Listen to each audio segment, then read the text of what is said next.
Hello, everyone. This is Adam Meister, the Bitcoin Meister, the Disrupt Meister. Welcome to the One Bitcoin Show. Today is December the 13th, 2018. Value your wealth in Bitcoin. Strong hand. Offended by selling. Unconfiscatable. All right, I'm in Tel Aviv, Israel. Oh, I went from LA to New Jersey to Israel. Oh, it's a long flight, all right, but I'm still awake somehow. Okay, now, remember tomorrow, 11 a.m. London time. 11 a.m. London time is This Week in Bitcoin. I'm only going to have one guest on. It's Simon Dixon. So tune in for that special This Week in Bitcoin. For all you Europeans, Americans, that's 6 a.m. in New York. I don't know if you'll be awake, but you don't have to watch the shows live, okay? Also, thanks Zach Bandera yesterday. Check out yesterday's show, obviously, or 2 days ago show. He sent $5 in the super chat. Thank you. On Tuesday, he did that actually, because Wednesday's show was taped. It was outside in LA. DisruptMeister.com. You can see all those shows. But thanks for the support, Zach. I wanted to just, you sent $5 in the super chat once the show was over. I wanted to give you a special shout out there. Okay, so yeah, another thing, I owe a lot of people emails still. It's been a busy last 3 weeks, obviously. I'm going to be here in Tel Aviv for over a month at the very least. So I will have time to catch up. So bear with me, people. Bear with me. I appreciate all the emails. I do read all the emails, and you guys, you'll get your replies. Don't worry. I didn't forget about you people. And I'm going to be at the Tel Aviv Bitcoin Embassy at 7 p.m. on Sunday. They're always meeting there on Sundays around 7 p.m. So I'll probably be there after 7 p.m. But I will be at the Tel Aviv Bitcoin Embassy on Sunday for all the people that are in Israel, in Tel Aviv. All right. So right away, let us jump into the glamour mistakes that some people make in Bitcoin. They're in crypto, you could say. There's a guy named Peter McCormick. He has a tweet that's being retweeted out there. I recommend all of you read it. Everything that I talk about is linked to below, by the way, including that tweet, of course. And Peter didn't keep things simple back in 2016 and 2017. He was investing his Bitcoins in businesses. He was buying and selling altcoins with his business, with his Bitcoin. He didn't realize that although his altcoins were gaining in value in terms of dollars, he was not valuing his wealth in Bitcoin. He would have been just better off holding on to his Bitcoin. So a lot of buying and selling and investing in things that were failing. He ended up having to pay a lot of taxes, and now he has nothing, basically. The taxes will wipe out most of his gains. He doesn't have as much or any Bitcoin that he had before. I'm not sure. But it's quite an interesting tale, quite an interesting Twitter thread. So you should see the mistakes that he made. They were glamorous mistakes. I mean, he was buying into all the latest and greatest things, and it's not about glamour here. Usually when you go for the glamour, you're going to get hit hard in the end. And you just got to keep it simple. But I'm glad that he could admit it, because there are few people out there that are posting things like that. Even in this, and when some people are shouting crypto winter, people aren't fighting back with stories like this. So I like to read stories like this. It's unfortunate it happened to this guy, but everyone can learn that lesson right there. Don't go for the glamour. Don't go for the crypto glamour and the complications. Keep it simple. All right. He did not value his wealth in Bitcoin. That is true. Okay. Pound that like button, people. All right. Now, a contrast to that glamour approach that he took and failed at is a tweet by Matt Odell that reminds us of something that's really simple. You don't even have to do this if you're involved in crypto. Before you buy, remember, your first goal is to get one Bitcoin. And this is a great way to get that one Bitcoin. Alternatively, make your coffee at home. Walk/take public transportation or a bike. Then use the money you save to buy more Bitcoin. Well, there you go. Save. do unglamorous things. Hey, I arrived here in Tel Aviv. I took the train into the city, and then I walked from the train like a mile here. I didn't get an Uber or anything like that. Why? It's good to exercise, get a mile walk, and as I save money. And anyone can do that. There are all these people saying they can't save. So yeah, save, then get into the Bitcoin thing, and then you get into a whole new savings mechanism. By the way, this is a Saturday show type of thing I'm about to say. Beyond Bitcoin show every Saturday. I talk about topics way beyond Bitcoin. So of course I got off at the Tel Aviv Haganah station, and I started. By the way, where I'm staying here in Tel Aviv is great. I'm right near the Bitcoin embassy, which is going to be great for me to walk over there. But yeah, walking from the train station, which I guess borders South Tel Aviv, it's 6 o'clock at night or whatever. It was dark outside, and there are not that many people. When it gets dark, not as many people are walking. You see a bunch of Africans walking over. Again, nothing wrong with being African, but all the conspiracy theories out there always love to say, the Israel, they don't let anyone into their country. They don't let anyone into their country. They don't have an illegal immigrant problem. I mean, it's right in front of your face when you see all these Sudanese. I mean, I just saw it. I just saw all these Sudanese people, or what, I don't know what, the Eritreans walking around. Some of them have businesses and stuff. You see them on bikes, biking. I mean, it looks like some of them are on bikes, like in Baltimore City and stuff. So I just wanted to point that out for all that. You hear these stories about countries. You hear these stereotypes about people. Why don't you go to the country and actually see what's really going on?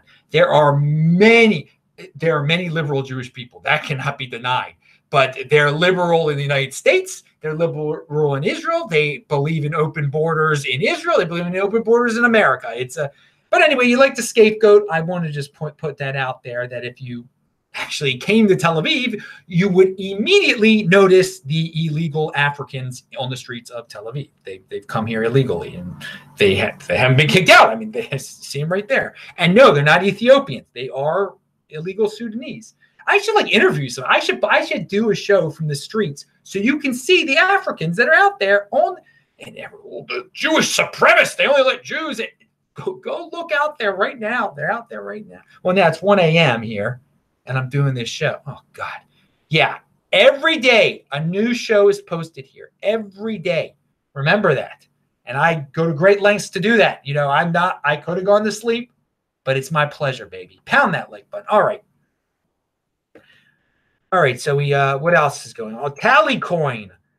The dude behind Tallycoin, and I linked to Tallycoin below. He's a fan of the show. He's a good guy. Here, I'll read what Tallycoin is, and then I'll comment on it. Welcome to the Bitcoin equivalent of Patreon, Kickstarter, and Fiverr. Start fundraising today. Incentivize donations. Get paid instantly. 0 fees. All right. Now, here's the thing. When I was talking about how Patreon's kicking people off because they don't agree with Patreon, because they don't agree with what they're saying, there's some people, I just say, just list the Bitcoin address. But there's some people that say, well, there's Tallycoin. I'm so happy to see people doing creative things with Bitcoin and fundraising and what this guy is doing. But it is still centralized. It could be shut down. If the government doesn't like someone that Tallycoin is fundraising, they could just shut down Tallycoin. I mean, so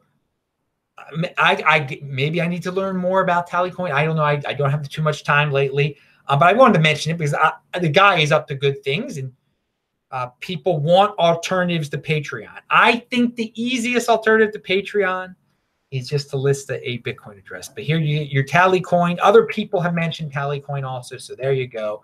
I'm mentioning it also, and he might be watching the show right now. All right, Civic. Oh, Adam, why are you talking about Civic?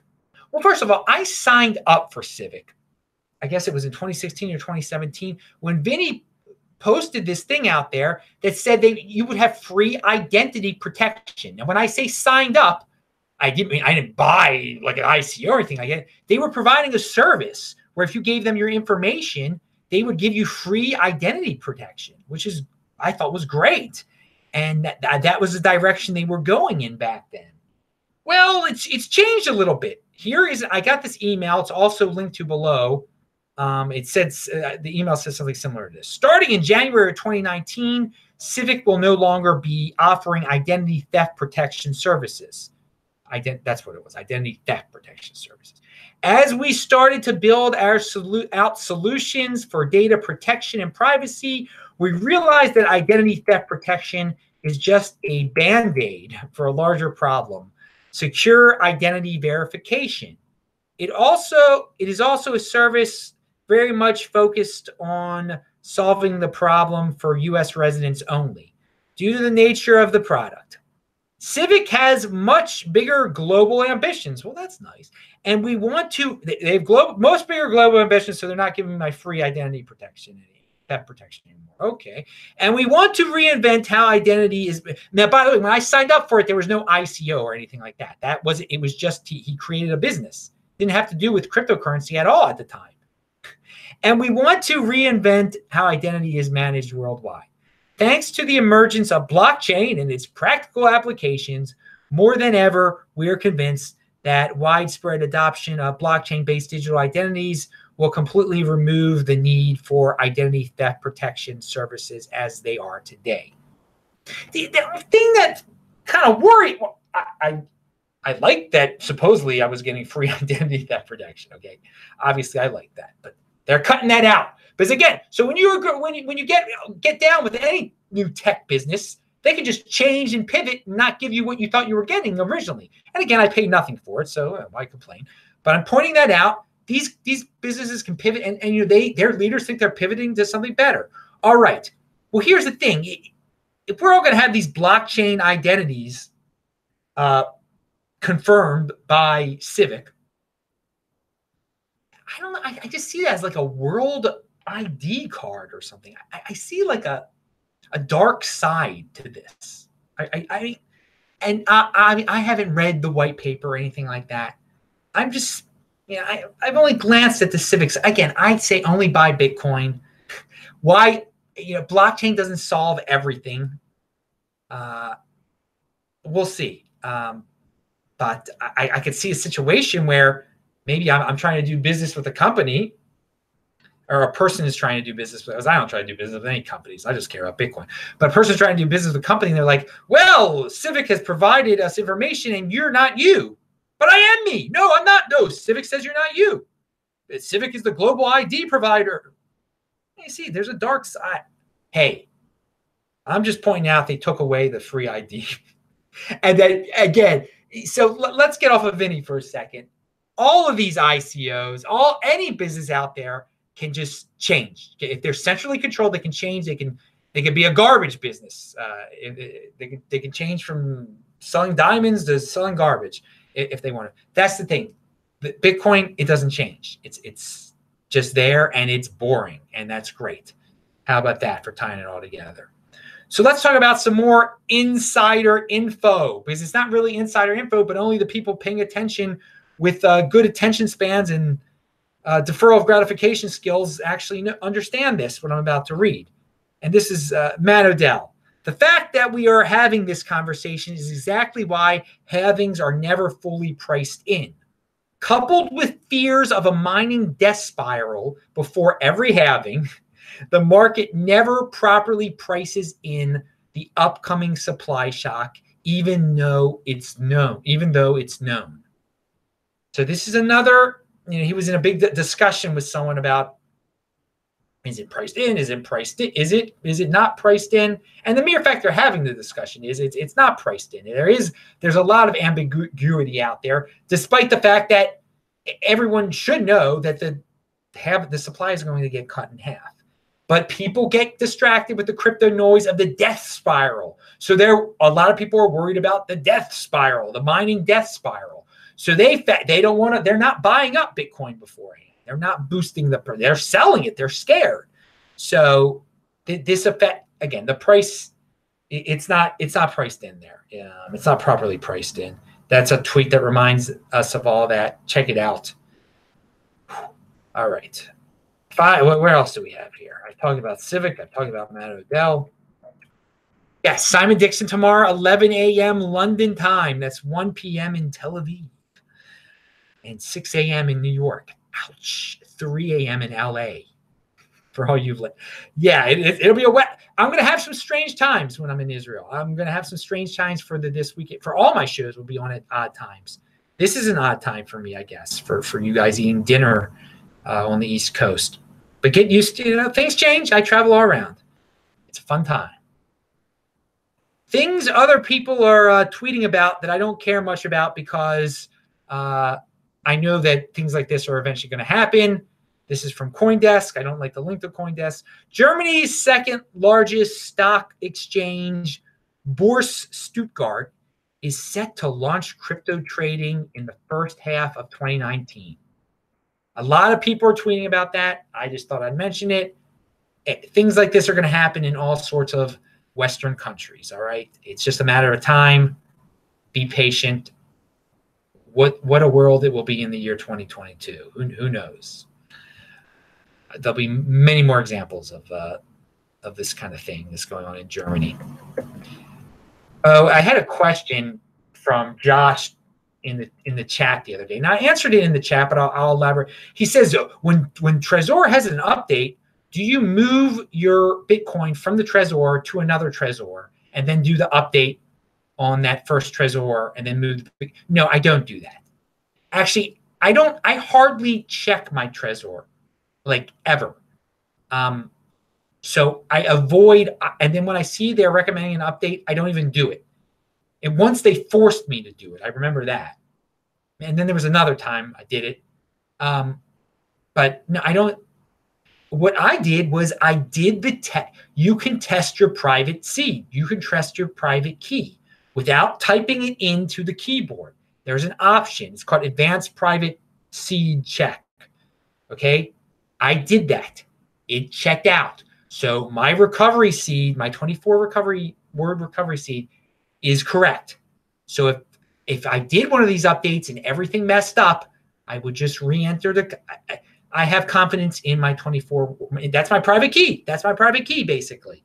So I have enough confidence in that, in all my Trezor's private keys, that I don't need to do all that. If I'm going to do an update, I just do the update.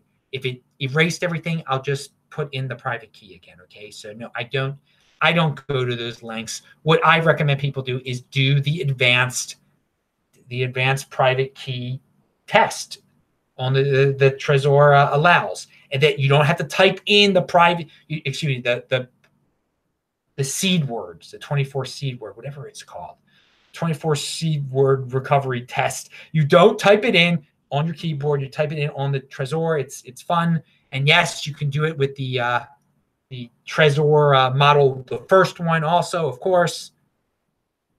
It's fun. You get a nice thrill out of seeing, oh, I wrote down the 24 words correctly, and just have those 24 words in a safe place.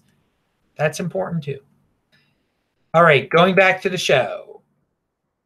And this is from Venezuela. We'll conclude with Venezuela. What's going on in Venezuela can happen in any country. There are a lot of developing countries out there that are better off than Venezuela. They could do something like this also. They could create their own Fedcoin and force it on the people. So Venezuela is forcibly converting pension balances to the petro. And first of all, I think this is a very creative way for these countries, and maybe even some huge countries one day. If they want to implement their own Fedcoins, they're just like, well, we're going to pay your Social Security in Fedcoin now. You can't. Well, wait, I want to check in my back. No, you're just going to get a Fedcoin address now. That's your new thing. That could happen. That's what they're sort of doing over there. But it's worse. Here's a tweet from Alleged W. The government paid pensioners in bolivars, withdrew the bolivars from the citizens' accounts without notice or consent, and put them in a new account denominated in petros so they could claim adoption. This is the evil future of centralized money. It's here. So, yeah, that's why you people, first of all, you want to be in the Bitcoin overlay. You don't want to be depending on Social Security, on any type of government payments in the future, for the reasons that we've just gone over. At the same time, you don't even want to really have a bank account either, because the government can at any time remove your money from private bank accounts. They could do it. Why not? They could make a new law. They could do that in Nigeria. Why not? Why couldn't they do that in Sudan, in a country like that? Uganda, or in other developing countries, in Paraguay one day, maybe, if they got a dictator. I mean, not, but or Brazil maybe even one day, if they got a communist in charge, saying, well, we need to take all your money out of the banks now. We're going to give you a new money. Why not? Why? That's why you, instead of and again, for a country like Brazil, for that to happen, that would be like an end of the world type of scenario. I mean, I'm not a doom and gloomer. I'm a guy that says, you can theorize about all those things, theorize it. So just get Bitcoin, get in the Bitcoin overlay, so you don't have a lot of money sitting in a bank account. So you're not relying on pensions from countries that might change their currency one day, because we do know that some countries are going to implement Fedcoins one day. And an easy way of doing it is just like, okay, all pensioners, now we're paying you in our new Fedcoin. Or again, we also know that bank bail-ins have happened before, and the countries can just remove all your money from these banks. So don't rely on banks. Don't rely on third parties. Control your own private key. Pound that like button. I'm Adam Meister, the Bitcoin Meister, Disrupt Meister. Remember to subscribe to this channel, like this video, share this video. Check out the link section below. I will see you guys soon. Bye-bye.